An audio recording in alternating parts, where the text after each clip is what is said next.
The first thing Pharaoh saw was a shimmer in the dust, something pale and still against the dying sun.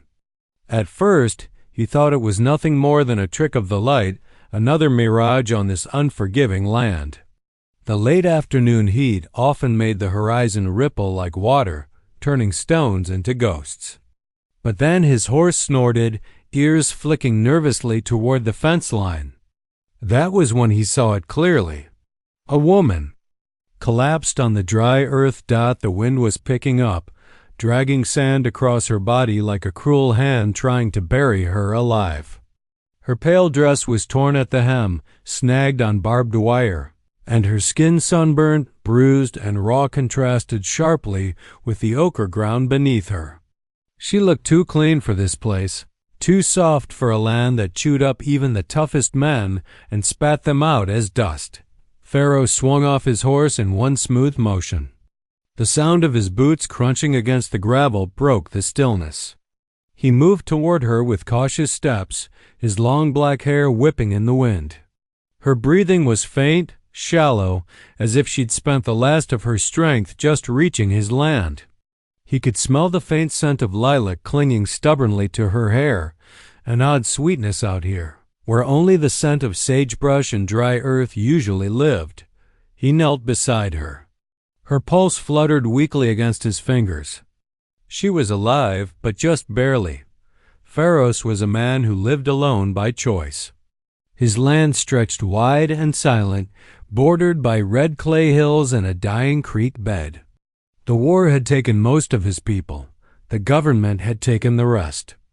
All that was left was this farm, a half-broken barn, a few stubborn horses, and a man who didn't trust the world beyond his fence. And yet, as he lifted the faint woman into his arms, something inside him shifted. Her body was light, almost weightless, as though the desert itself had already begun to claim her. He carried her toward the cabin.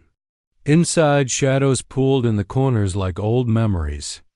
The cracked wooden floor creaked beneath his boots.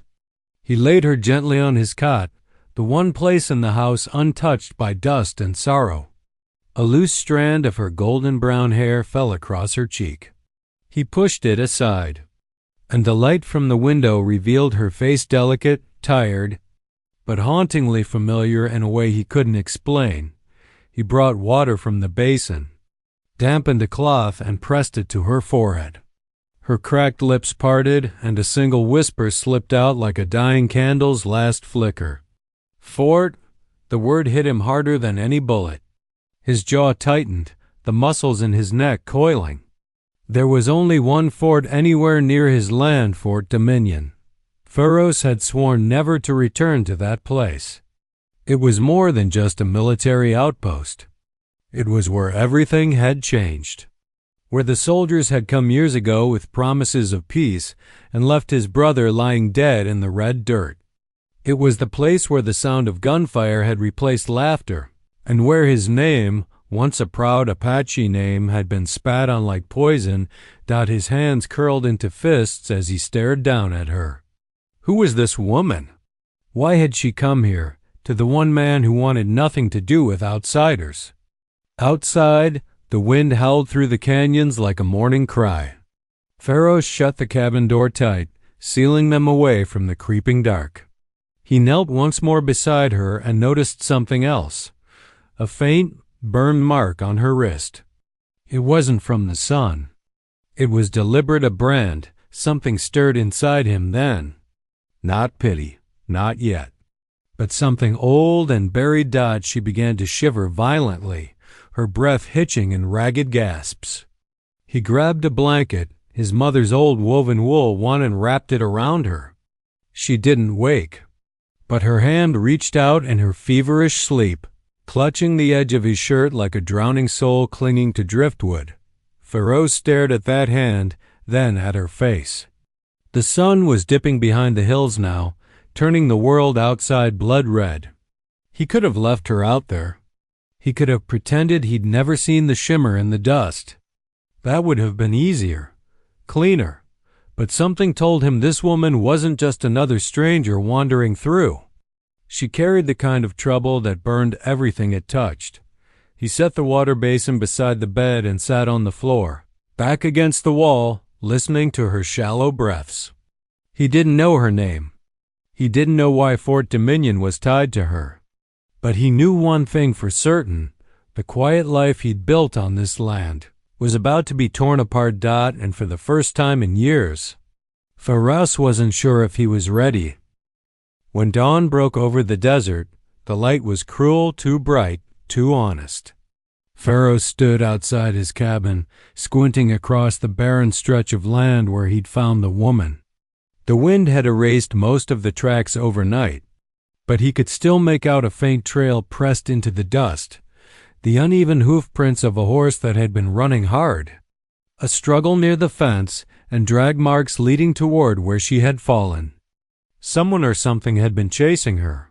He crouched, running his fingers through the prints. The ground still held the story like an open wound. The horse had stumbled, thrown its rider, and fled. But the tracks didn't end there. Just beyond the sagebrush, smaller impressions appeared: boots. 2 sets. Men had followed her. And then, nothing. The trail vanished near the rocks as if swallowed by the earth itself. He rose slowly, scanning the horizon. There was no movement now, just the slow curl of heat rising off the ground and the distant cry of a hawk. But his gut told him this wasn't over. Whoever had left those tracks might return, and when they did, they wouldn't stop at the fence line. Inside the cabin, the woman stirred. Faraz stepped in, the wooden door creaking behind him. She sat upright for the first time, her skin pale against the dim light filtering through the cracks in the roof. Her eyes, blue-gray like a storm about to break, were wide with confusion and fear. Where am I?" she asked, her voice trembling. "Safe," he said simply. "For now." She blinked, trying to piece her thoughts together. Her hand shook as she reached for the water cup he offered. When their fingers brushed, she flinched, her instinct one of defense, not gratitude. Faraz studied her silently. She wasn't used to men like him, men who carried the silence of the desert in their bones. To her, he must have looked wild, skin tanned deep from the sun, muscles carved by years of labor, the faint paint marks of his people still lingering on his chest from old rituals he performed alone. "I found you near my fence," he said. "You were unconscious." Her eyes darted to the door. "Did anyone come after me?" "Not yet," he replied, "but they will." The fear in her face told him he was right. He noticed something glinting on the table, beside her, something he hadn't looked at closely before. A small silver locket, tarnished by dust. He picked it up, turning it over in his hand. On the back, faint but readable, was an engraving, Evelyn Grace. So that was her name. The name hit him like an echo from another life. He had seen it once before, carved into the side of a supply wagon near the river years ago. That same wagon had belonged to a caravan from Fort Dominion, the fort that had betrayed his people. The one that had left his brother's body to rot in the sun. His grip on the locket tightened. He looked at her again, his voice low. "Fort Dominion. That name means something to you?" Evelyn's eyes widened. Her lips parted, but no words came. For a moment, he thought she would lie. Then her shoulders slumped. "Yes," she whispered. "Everything." The single word carried the weight of loss and terror. She lifted her wrist then, showing him the faint, burned brand he had noticed before. It wasn't a soldier's mark, it was something else entirely. The shape was cruel, sharp, almost like a serpent coiled around itself. "They did this to me," she said, her voice trembling. "The men at the fort. They're not who they say they are. They call themselves officers, but they're traffickers selling people south across the border. When I found out, I tried to warn the women they were taking. They caught me, marked me." Faraz said nothing for a long while.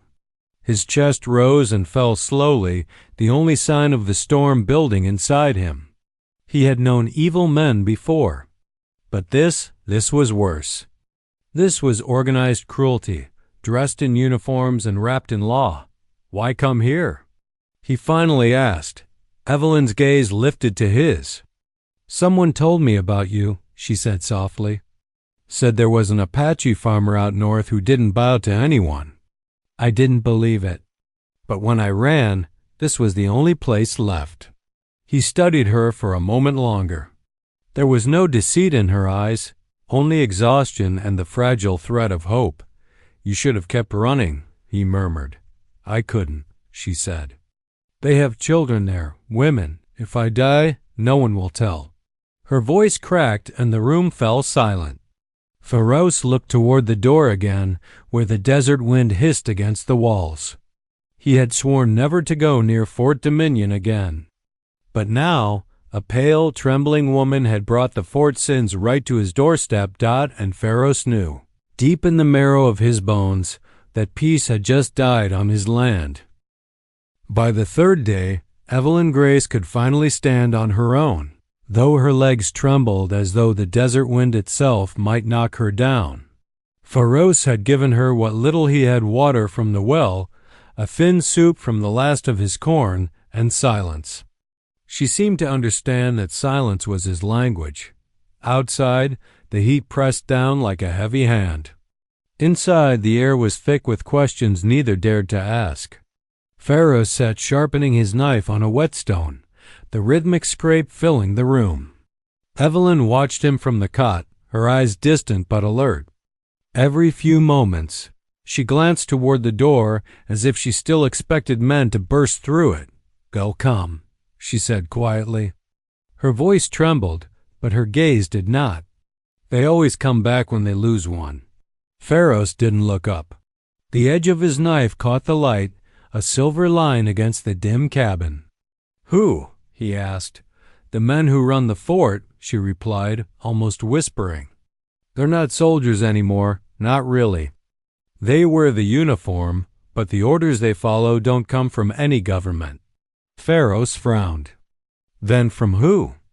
She looked at him for a long time before answering. The ones who own the mines. The whetstone stilled in his hand.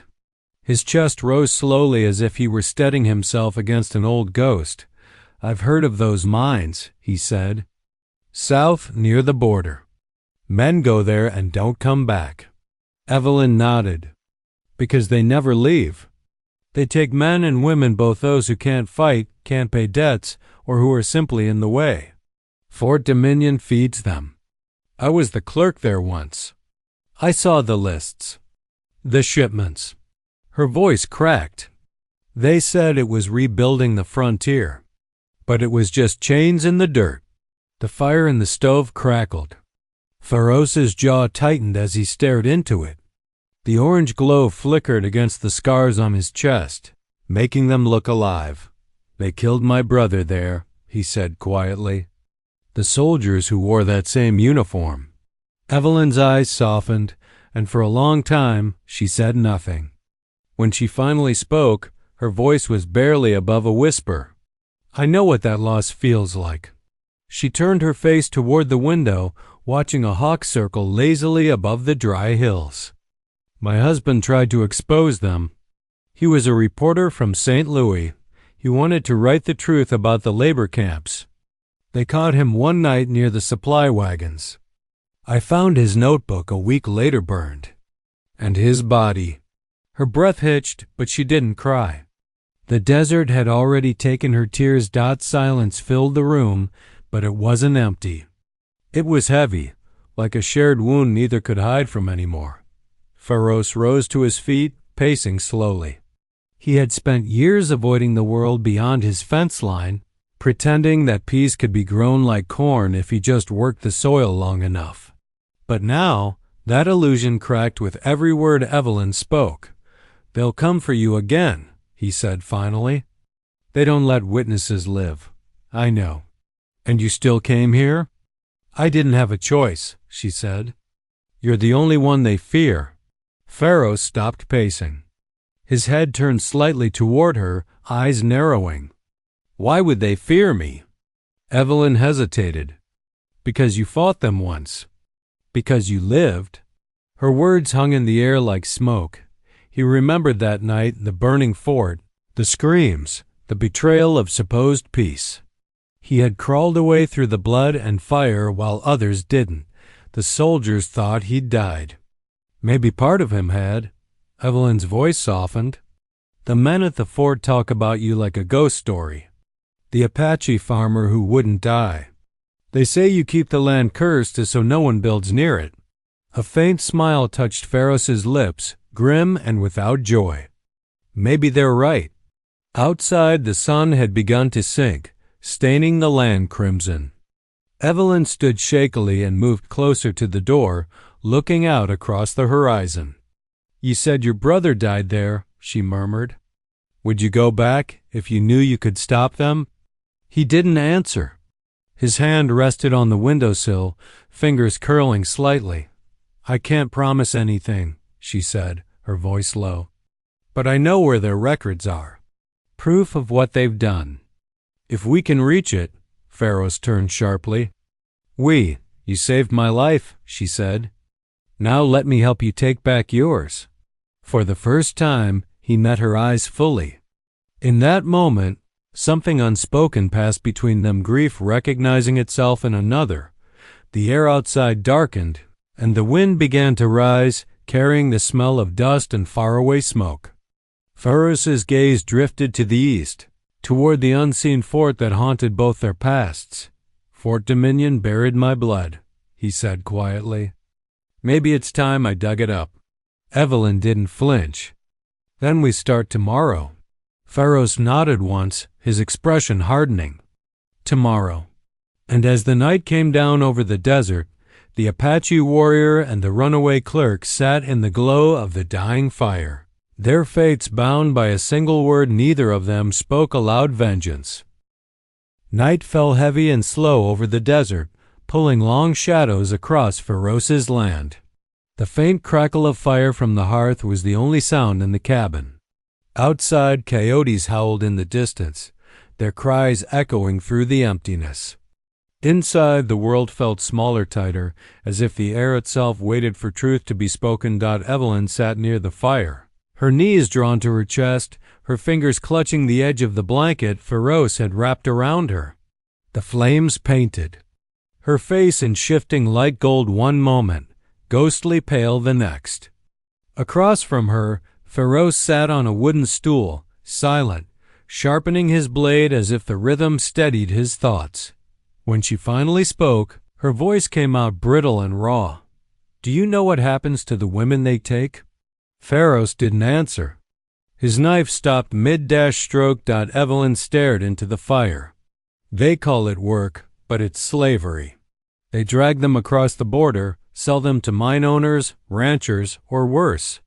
Some are never seen again. I used to handle the papers that hid it, all signatures forged, names erased. And I thought if I stayed quiet long enough, I could survive it, she laughed bitterly. But silence only feeds monsters. Ferros watched her for a long moment, his expression unreadable. And when you spoke? They made an example of me, she said. Her hand brushed her branded wrist. The burn was healing now, but the memory wasn't. They said it was mercy letting me live. I ran because I couldn't bear to be buried in that place. But I left others behind. Her words hung in the air like smoke, thick and suffocating. Ferros leaned forward, elbows resting on his knees. The firelight caught the turquoise beads around his neck and the faint marks of old war paint, still etched along his collarbone. You said they keep records. Evelyn nodded slowly. Ledgers. Contracts. Everything. Hidden under the chapel inside the fort. It's where the officers meet. They think no one would look there. Ferros's jaw tightened. Then that's where we'll go. Evelyn's head snapped up. We? He stood, the firelight throwing his tall frame into shadow against the wall. You came here because you needed help. Now you have it. She rose unsteadily. You don't understand. If we go back there, they'll kill you too. I've been dead before, he said quietly. Something in his tone stopped her. He turned away, staring through the small window at the endless dark beyond. His reflection shimmered faintly in the glass, strong, scarred, and haunted. "My brother thought peace could be traded," he said, his voice low. "He trusted their words. When the soldiers came, he opened the gates. They promised no one would die. But when I returned, our people were ash and bone." He looked at her then, his eyes burning like coals. "So don't tell me what they'll do. I already know." For a long moment, neither spoke. The fire popped, sending sparks spiraling upward. Evelyn felt the weight of his pain, heavier than any brand, carved deep by betrayal and loss. "I'm sorry," she whispered. "Don't be," Pharaoh said. "Just tell me everything." She hesitated, then began to speak about the shipments. Marked as trade goods, about the prisoners hidden in the cellar, about the so-called captain who'd turned the fort into a kingdom of shadows. Her words poured out like water from a cracked jar, spilling secrets that had poisoned her for years. By the time she finished, the fire had burned low, leaving only embers.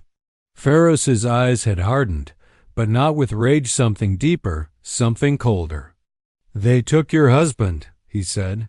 "They took my brother. That's enough reason." Evelyn reached out, her fingers brushing the back of his hand before she realized it. "You don't have to do this for me." He looked down at her touch. "I'm not," he said. "I'm doing it for the dead."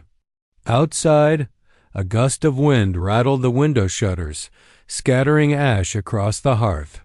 Pharaoh stood, grabbing his rifle from the wall. "We leave before dawn. Once the sun rises, they'll be watching the roads." Evelyn hesitated, then nodded. "I can lead you in. There's a hidden path through the dry creek bed." "Good." He moved toward the door, opening it just enough to scan the dark horizon. The moon cast the land in pale silver, making every cactus and stone look like a waiting ghost. Somewhere far off, a horse neighed, too distant to tell if it was wild or ridden. Evelyn's voice broke the silence. "Pharaoh, what if we fail?" He turned back to her, his long black hair moving in the wind. "Then at least the earth will know we tried." She watched him for a long time, her heart a mix of fear and something else she couldn't name. Strength, resolve, maybe even faith. As he closed the door and the fire's last glow flickered between them, Evelyn realized that the man she had stumbled upon in the dust wasn't just her protector. He was a storm waiting to break, and Fort Dominion had no idea what was coming. The wind screamed through the canyon that night, carrying with it the smell of rain and smoke. The Apache warrior Taza stood on the ridge, his chest bare against the biting cold, his long black hair whipping like a wild banner behind him. Below, the faint glow of Red Mesa Fort flickered in the distance, torches burning along its wooden walls. And inside, he knew, lay the truth Evelyn had been too afraid to tell. Behind him, Evelyn clutched her shawl tight, trembling from the chill or maybe from fear. "You don't understand," she whispered. "If you go down there, they'll kill you." Taza didn't look back, his dark eyes fixed on the horizon, on the faint outline of horses tied along the fence. "They already tried once," he said quietly, voice deep as thunder. "And they failed." Evelyn swallowed hard. The moonlight caught her pale face, making her look almost ghostly against the red dust. "You think I betrayed you," she said, voice cracking. "But I didn't, I swear it." He turned then slowly, like a man who'd carried too much pain for too long. His gaze burned into hers, unreadable, both fury and sorrow swirling in his eyes. "Then tell me why they were coming for you. Why a white woman from the fort collapses half dead on Apache land with her map in her pocket." She hesitated, then finally whispered, "Because I stole it." The words hung in the cold air like a confession at a gallows. "I worked as a nurse inside the fort," she continued. "I saw what they planned, how they meant to take your lands, poison your wells, burn the valleys. I couldn't stay silent. My husband, he was part of it. He would have killed me if he knew. Her eyes shone with unshed tears. So I ran. Taza's jaw tightened, his broad shoulders tense. And they followed you. Yes, she said. And they'll come again. For both of us now. For a long moment, only the wind spoke between them. Then Taza looked back toward the fort, his expression hardening. Then let them come. Evelyn stepped closer, reaching for him. No, you don't understand. The army your tribe, if they meet, there will be blood. You can't fight them alone. I have never been alone, he said, voice low. The spirits of my ancestors ride with me. She stared at him, tears cutting lines through the dust on her face. Then let me ride with you. That silenced even the wind. Taza turned fully, his dark eyes searching her face. There was fear in her voice, but also resolve, like a woman who had already lost everything and had nothing left to fear. You would betray your own kind, he said, his voice almost soft. They stopped being my kind, she whispered, the moment they killed innocent people. For a moment, he said nothing. The firelight from the cabin behind them flickered against his chest, catching the turquoise beads of his necklace. Then he reached down and lifted his war spear from the ground. If you ride with me, he said, you ride toward death. Evelyn's lips trembled, but she nodded. Then so be it. He mounted his dark horse with a fluid grace that made her heart race. The animal snorted, hooves scraping against the stone. Taza offered his hand, and after a heartbeat of hesitation, she took it. Her small, pale fingers slipped into his strong, calloused grip, and he pulled her up behind him. The two of them rode out beneath the full moon, toward the glowing line of torches that marked the edge of Red Mesa Fort. The night swallowed them whole. As they neared the cliffs, Evelyn looked down and saw the small stream glimmering like silver in the moonlight. The air smelled of iron and rain. What if we don't come back? She asked softly. Taza's reply was barely a whisper, carried away by the wind. Then at least they will remember we fought. Behind them, lightning flashed over the desert, painting their silhouettes in blinding white. A storm was coming. And this time, it wasn't just the sky that would break, it was everything that stood between truth and vengeance. The storm broke just as they reached the outer edge of Red Mesa Fort. Lightning split the sky, tearing through the darkness like white fire. The wind howled through the canyon, scattering sand and sparks from distant torches. Taza dismounted his horse in silence, his long black hair lashing against his face, his bronze chest glistening with rain. Beside him, Evelyn trembled beneath her shawl, soaked and shivering, her eyes wide with dread. We can still turn back, she said, her voice nearly lost to the wind. They'll kill you before you reach the gate. Taza's dark eyes stayed fixed on the fort. I don't run from men who hide behind walls. He handed her his rifle. Stay behind the rocks. No matter what happens, don't come out. She gripped the weapon with shaking hands. What are you going to do? He looked over his shoulder, lightning flashing across his face. And what they started. Then he was gone, moving through the rain like a shadow. Evelyn crouched low, heart hammering as she watched him approach the fort's perimeter. The thunder drowned her prayers. She could barely see through the sheets of rain as Taza slipped between the wagons. Crouching behind barrels, his spear strapped to his back. Inside the walls, soldiers hurried about, their torches flickering in the wind. She heard one shout, "We spotted him! The Apache's here!" Gunfire cracked through the night. Evelyn gasped, ducking behind the rocks. The storm swallowed the noise, but she could see flashes, orange bursts against the darkness, then silence. Moments later, a soldier's body tumbled from the fort's platform. Landing in the mud below. Taza emerged from the shadows, his movement swift, controlled. Lightning lit him like a phantom, bare-chested, rain-soaked, his tribal beads clinging to his skin as he pressed forward, silent as death. He climbed the outer ladder, using the chaos of the storm as cover. When he reached the top, a soldier turned too late. The Apache's knife found its mark. Inside the fort, Evelyn saw smoke begin to rise. "Taza!" she whispered, clutching the rifle tighter. From her hiding place, she could see him now moving through the storm like a spirit of vengeance. Men shouted, rifles fired, but the rain threw their aim astray. Taza reached the command tent, where the largest torch burned despite the downpour. He tore it open. Inside stood a man in a soaked officer's coat, Colonel Harper, Evelyn's husband. His face went pale when he saw the warrior before him. "So it's true," Harper hissed. "You're the savage who stole my wife." Taza didn't answer. The thunder rumbled like drums of war. "You poisoned the wells," he said coldly. "You sent men to burn the lands of my people." Harper smirked. "Your people? They're barely human.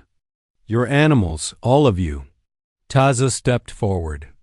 "Then this animal will end you." Harper reached for his revolver, but Taza was faster. The two men clashed steel against steel, rage against hatred. The tent collapsed around them, rain pouring through the torn canvas as lightning exploded above. Outside, Evelyn could hear the struggle, her heart in her throat. She wanted to run to him, to scream, but she couldn't, not yet.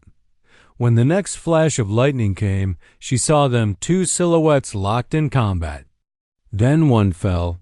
Moments later, the storm swallowed everything again. She waited, frozen, praying to hear his voice. Then through the roar of rain, Taza emerged from the ruins.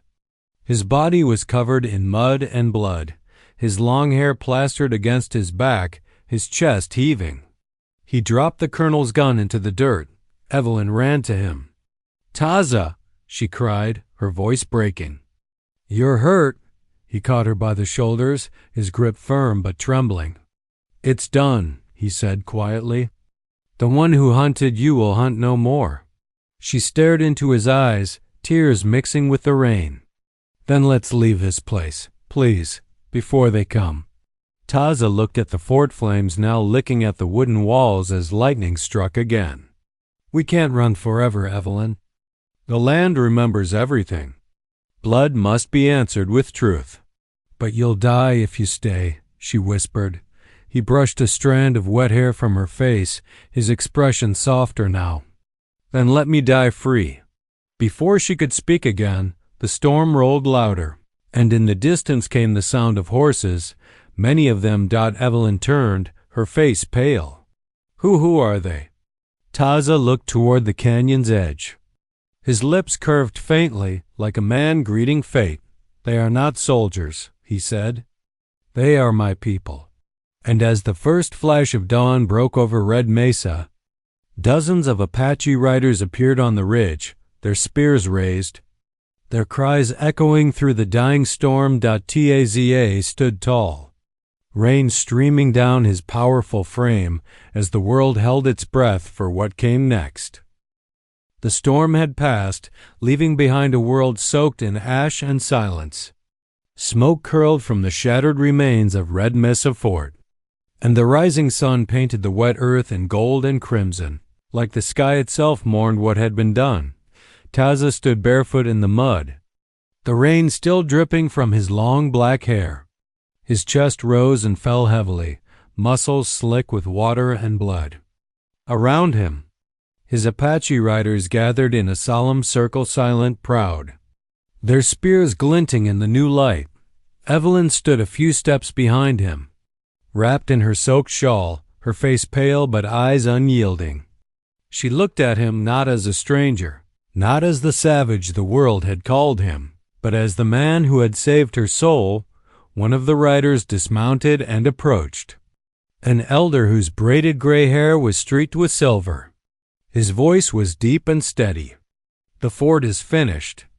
The white soldiers have fled or fallen. The land breathes again."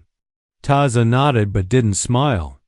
His eyes lingered on the smoldering walls. "Too much blood for one dawn," he murmured. The elder looked toward Evelyn. "And the woman?" Taza turned to her slowly. She met his gaze without flinching. "She stole from them," he said. "Not for greed, but for truth. She carries no weapon, only guilt." The elder studied her for a long moment before nodding. "Then her heart will decide her place among us." Evelyn bowed her head slightly. "I don't ask to belong," she whispered, "only to help heal what they destroyed." For a long time, no one spoke. The wind carried the scent of wet sage and smoke. The Apache riders watched her, some with suspicion, others with quiet respect. Finally, the elder stepped back. "Then let her prove it." Taza extended his hand toward her, rough and scarred but steady. "Come," he said softly. She hesitated only a moment before taking it. His calloused palm was warm despite the cold. Together they walked toward the fort's ruins, past burned wagons, broken rifles, and the fallen who had sought to conquer a land they never understood. Inside the fort's courtyard, a single white flag, blackened by smoke, lay crumpled in the mud. Evelyn bent to pick it up. "This is what they fought for," she said bitterly. "A symbol that means nothing now." Taza took the torn cloth from her hands and tossed it into the fire pit. The flames caught, consuming it in seconds. "Symbols don't matter," he said quietly. "Deeds do." Thunder rumbled faintly in the far hills, like a warning that peace was never meant to last. As they stood there, the first full light of morning broke through the clouds. It fell across Taza's face, turning his dark eyes amber. For the first time since the night began, Evelyn saw something fragile flicker beneath his strength, something like peace. "You could leave," he said, not turning to face her. "Go north. Find another town. Start again." She shook her head. "I've run enough, Taza, and I won't leave the one man who stood for what's right when no one else would." He looked at her then, and in his eyes was the weight of two worlds, the warrior and the man. "The world won't forgive you for standing beside me." She smiled faintly. "Then let it hate me." A faint breeze stirred her hair. The warriors began to move, preparing to ride. Horses pawed at the wet earth, their breath steaming in the cool morning air. Taza mounted his black horse and extended his hand once more. "Then ride with me." Evelyn hesitated, then grasped his wrist and pulled herself up behind him. Her arms circled his waist, and for a heartbeat, she felt his heartbeat steady, fierce, alive. The Apache riders turned toward the open desert, where the sun now blazed on the red mesas and wide plains. Taza raised his spear to the sky, the turquoise beads on his necklace catching the light like fire. A hawk cried overhead, circling as if to bless their path. As they rode, Evelyn looked back one last time.